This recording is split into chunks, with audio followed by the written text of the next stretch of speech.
Introducing lemongrass, Symbopogon citratus of the family Poaceae.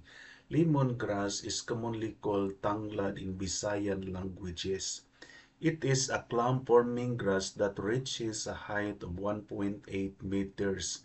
Leaves are linear to 90 centimeters long to 3 centimeters wide and tapered at both ends. The margin is scabrous.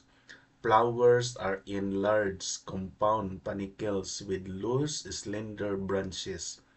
Lemongrass is native to Sri Lanka and southern India. It is occasionally planted as an ornamental. It is propagated by division.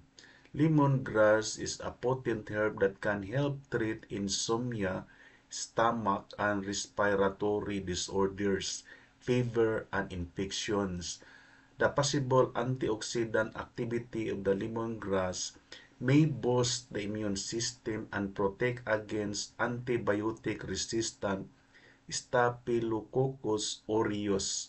It may even help balance cholesterol levels, manage type 2 diabetes, and promote healthy skin. It is extensively used in aromatherapy and helps combat fatigue, anxiety, and body odor issues.